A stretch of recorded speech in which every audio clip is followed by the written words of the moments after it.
I'm Dr. Sam Lamb, facial plastic surgeon in Dallas, Texas. Today I'm going to talk about balanced rhinoplasty.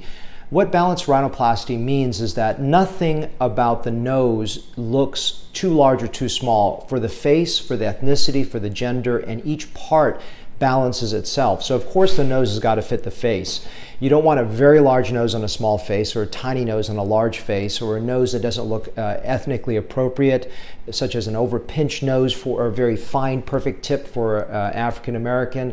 And you don't want a nose that's slightly upturned for a gentleman. You want everything to work well in harmony.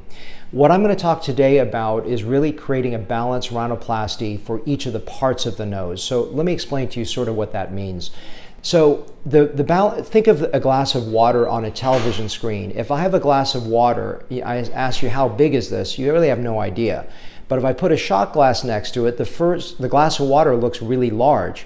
So that makes this look bigger, even though I didn't change the size of the original glass of water. If I put a pitcher of water next to it, the glass of water now looks small, and I haven't changed the size of that original glass of water. So, for example, if someone says, look, I don't like how broad my sides are, but watch me, I've got a relatively big central tip. If I bring those sides in, my center looks large, and so it looks imbalanced. It doesn't look correct, okay? So with the bridge, the same thing is that if you've got a big hump, if you make the tip forward, the bridge can look smaller. And so this is the art of looking at all three parts of it as a balanced result, and that's why it takes an artistic eye. And that balance requires a certain sequence when I'm working on a nose. So what that means is I work on one area first, then the next, and the third. And the way that I do it is I almost always do the tip first, followed by the bridge, followed by the sides. Now, why is that? So I alluded to it briefly in a moment ago, but if I bring the tip and make it, let's say, a little bit more projected forward and a little bit more refined, the bridge will all of a sudden become smaller.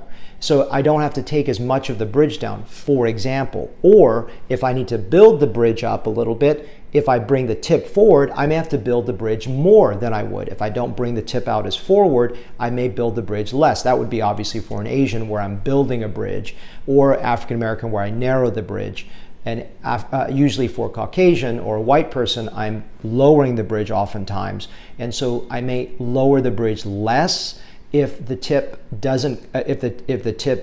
comes forward more, and I may raise the bridge more if the tip comes forward for an Asian, for example. So this is the idea of a sequential balancing when I'm looking at a rhinoplasty.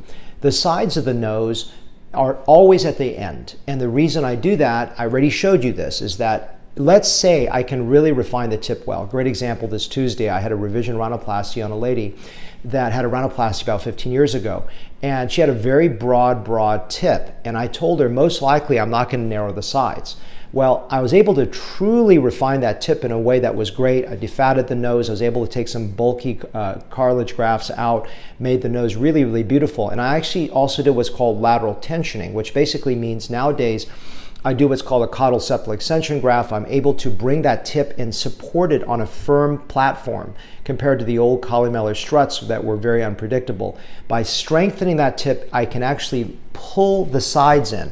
So her sides were narrowed a little bit, but not enough. And at the very end, I said, you know what? She can definitely get those sides reduced. And I do what's called a nasal sill reduction to minimize scarring and to really bring that into balance. So what was wonderful is that I was able to accomplish everything I wanted. But the point of this discussion is how to create balance, why balance is so important, how to conceptualize balance using that glass of water concept, and why, as a rhinoplasty surgeon, artistry is so important. And finally, how I proceed during a rhinoplasty is tip to bridge to sides is specifically to maintain balance.